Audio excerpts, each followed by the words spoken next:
अरे तेरे झांसे में ना आऊं, ढोल के ताल पे सबको नचाऊं, तिरछी नजर से छेड़ना मुझको।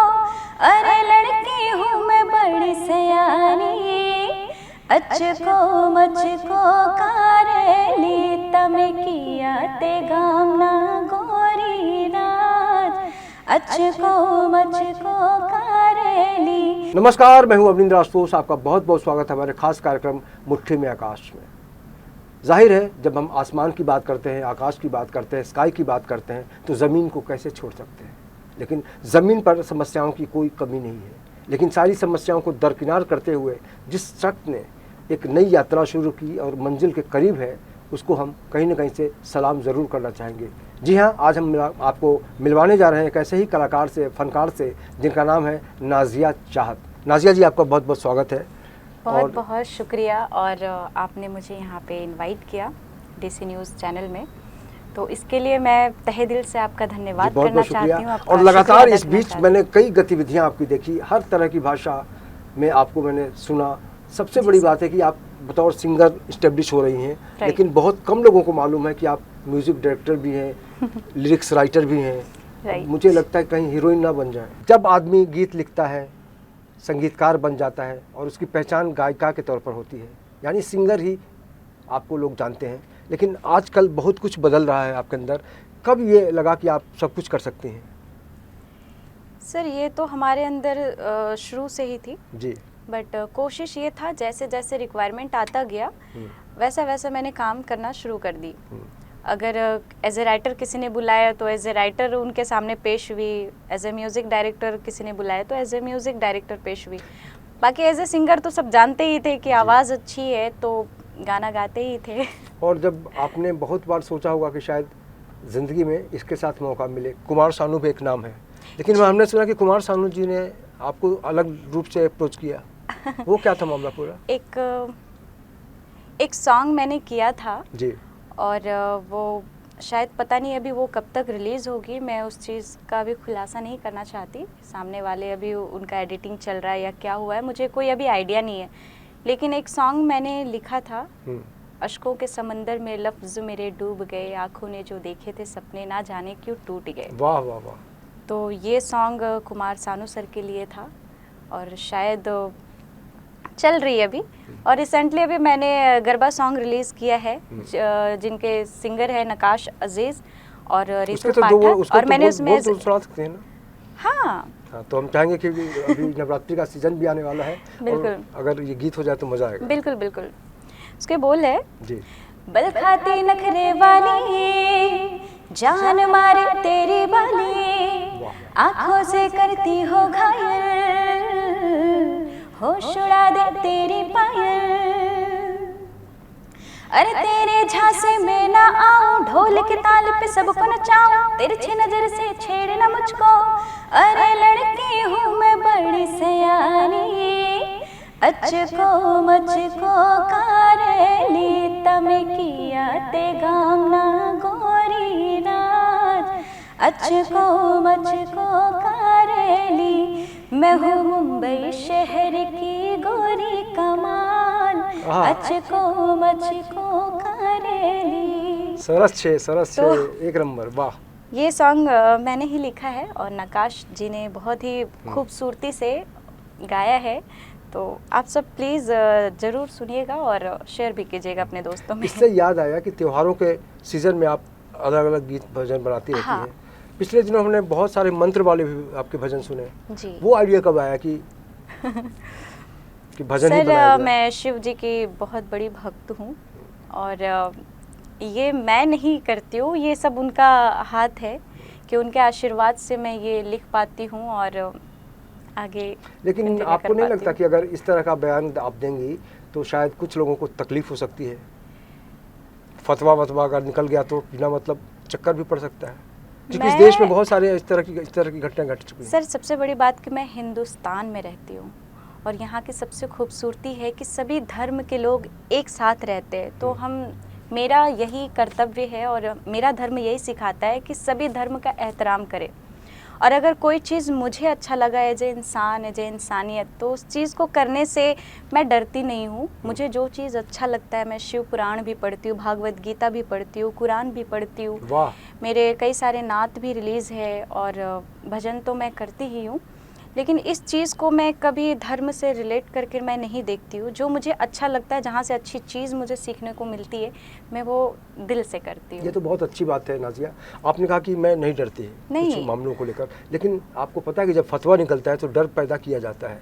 अगर आपके खिलाफ फतवा आया कि मुस्लिम लड़की होकर भजन क्यों गा रही हो, मंत्रोच्चार क्यों कर रही हो, शिव जी की भक्त होने के दावा क्यों कर रही हो, तो उनके लिए क्या जवाब होगा आपको? क्या डर नहीं लगता आपको?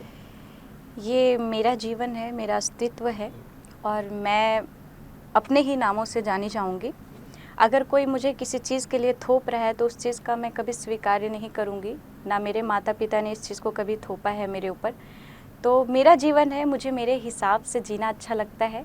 और अगर कभी मैं किसी का दिल दुखाऊं या कोई गलत काम करूं तो मुझे गलती करने से डर लगता है, बाकी किसी बात से मुझे किसी से कोई डर नहीं लगता है। फतवा से डर नहीं लगता? किसी से भी डर नहीं लगता। मैं अल्लाह से भी नहीं डरती हूँ, उनसे मोहब्बत करती हूँ। वाह।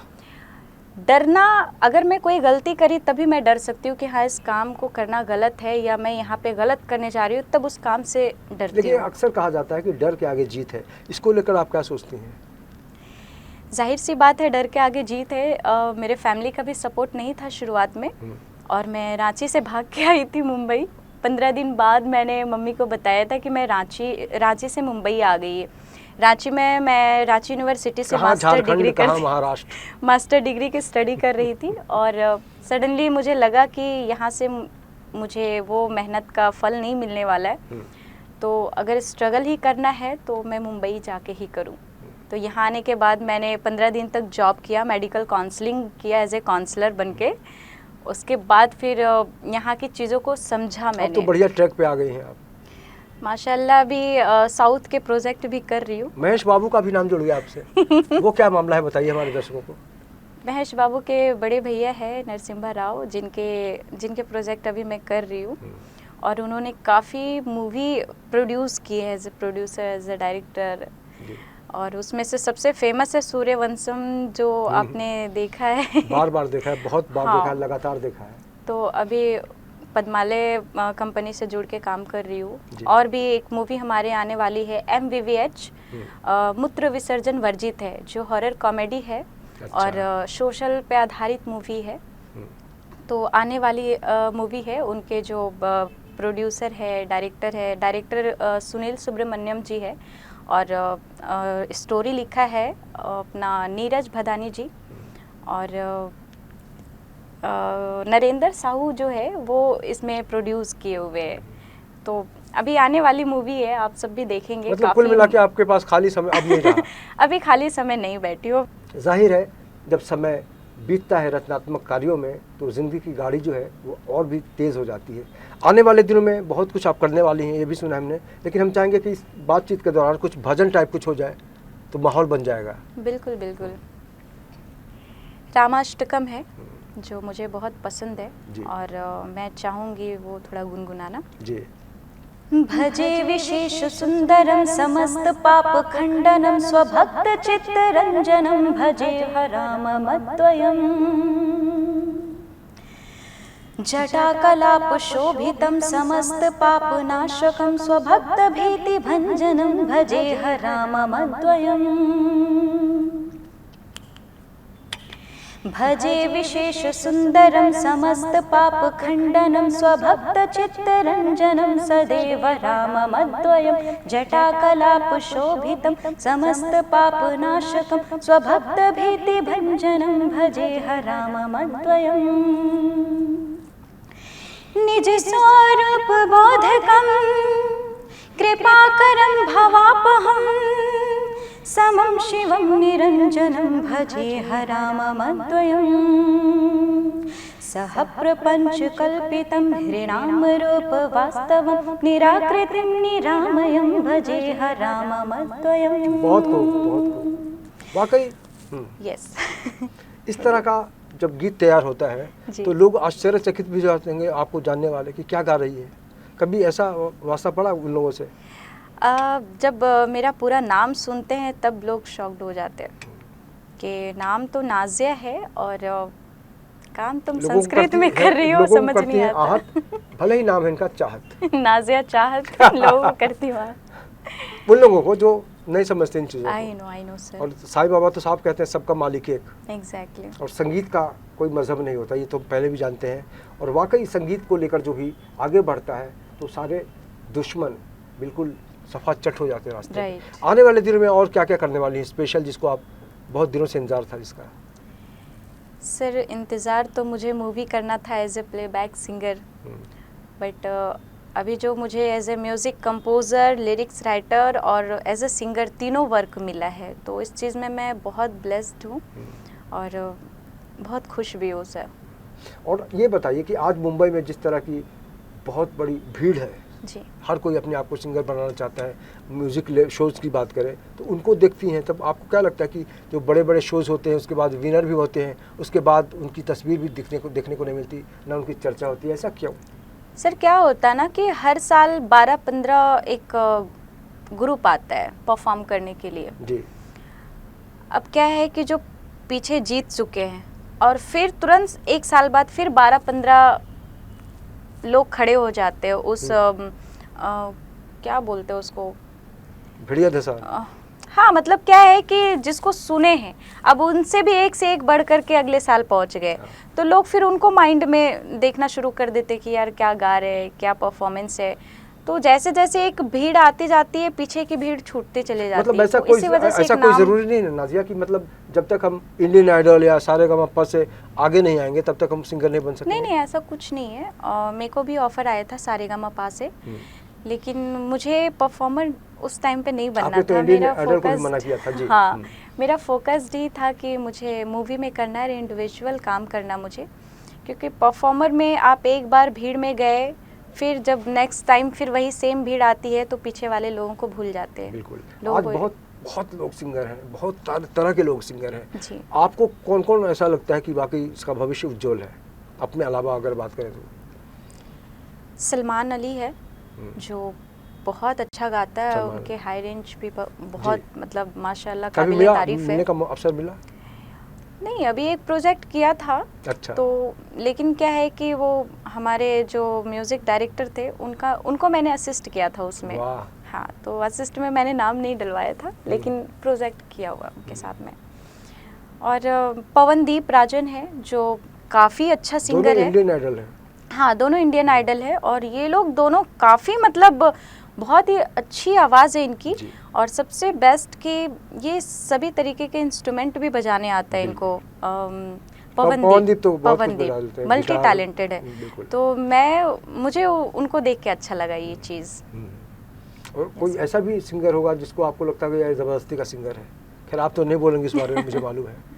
सर हर किसी का एक शौक़ होता है और सबकी अपनी एक पसंद है, सपने हैं, तो उस चीज़ पे उंगली उठाना मुझे अच्छा नहीं लगता। आपको सिंगर बनना था जी, सिंगर तो बन गई, आप म्यूजिक डायरेक्टर भी बन गई, लिरिक्स राइटर भी बन गई, और कभी कोई हीरोइन का रोल आ गया तो क्या शर्त होगी आपकी? क्या सोचा है कभी हीरोइन अगर बनना होगा तो? फोकस्ड तो अभी वहाँ तक का नहीं है, अभी as a singer music director ठीक हूँ। कभी अगर ऐसा बाई लक किस्मत में होगा और लिखा होगा भगवान ने तो देखा जाएगा, बट उस पर भी 100% अपना वर्क करूँगी। बिल्कुल, अगर मौका मिला तो। हीरो भी सोचा होगा कुछ अपने लिए कभी? रियल लाइफ के लिए? कि फिल्मी हीरो तो चंद मिनटों का मेहमान होता है, चंद घंटों का, चंद दिनों का। और रियल लाइफ में क्या सोचा है अपने बारे में, करियर के बारे में, शादीशुदा? अभी शादी के बारे में नहीं सोचा है और अभी सोचना भी नहीं है। कुछ तो बोल दीजिए ताकि लोग नहीं अभी नहीं सोचना है, वहाँ तक का भी कुछ सोच है ही नहीं, दूर दूर तक का नहीं है। अभी काम करना है, अपना नाम बनाना है। ठीक है। निश्चित रूप से कहा जा सकता है कि मेहनत हो और जज्बा हो तो बहुत दूर तक आप बढ़ सकते हैं, लेकिन उन लोगों को क्या कहेंगी चलते चलते जो बहुत कुछ करना चाहते हैं लेकिन उनको दिशा नहीं मिलती, न कई बार रास्ता मिलता है, लोग भी मिलते हैं तो भरोसेमंद नहीं मिलते हैं, उनको क्या टिप्स देंगी आप? सबसे पहली बात कि आप अपने दिल में कोई डर मत रखिए और जिस काम के लिए आए हैं उसी काम में फोकस्ड रहिए। कभी कभी यहाँ पे इंसान सरवाइव करने के लिए किसी और चीज़ों में चले जाते हैं, भटक जाते हैं, तो इससे बेटर कि आप जिसमें अपना नाम बनाना चाहते हैं, जिसमें आगे बढ़ना चाहते हैं, आप उसी में स्ट्रगल करें, उसी में सरवाइव करें। अगर साइड से इंसान कुछ करता है तो उसका माइंड भी बढ़ जाता है और वो दो चीज़ों को एक साथ नहीं संभाल पाते, जिसकी वजह से असफल हो जाते हैं लोग।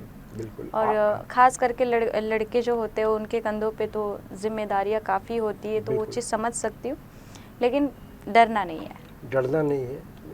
और आखिरी सवाल, जब आपने टीका लगाया था, वीडियो का बहुत वायरल हुआ था टीका लगाने के बाद, तो घर परिवार का क्या रिएक्शन था? घर परिवार सर मेरे घर में क्या है, मम्मी भी पढ़ी लिखी है, समाज सेविका है, मेरे भैया भी टीचर है, मैं भी टीचर रह चुकी हूँ। सरस्वती शिशु विद्या मंदिर में मैं पढ़ाती थी एज ए साइंस टीचर, तो मेरे भी काफ़ी स्टूडेंट हैं।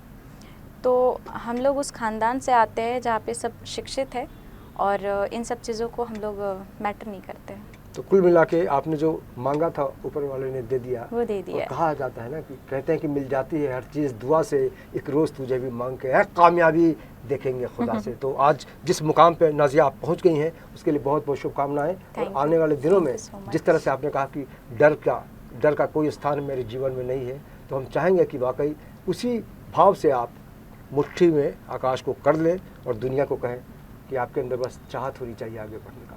इस खास पेशकश में हमसे बात करने के लिए बहुत बहुत शुक्रिया। बहुत और बहुत निश्चित रूप धन्यवाद। से कहा जा सकता है कि जब संगीत की बात होती है तो हम हर बार कोशिश करते हैं कि कुछ ऐसी प्रतिभाएं यहाँ पर आएँ जिसको आप देख कर कहें वाह, सिंगर हो तो ऐसा। फिलहाल के लिए बहुत बहुत शुक्रिया, नमस्कार। और बाकी खबरों के लिए देखते रहिए DC न्यूज़ इंडिया और धर्माचरण। नमस्कार।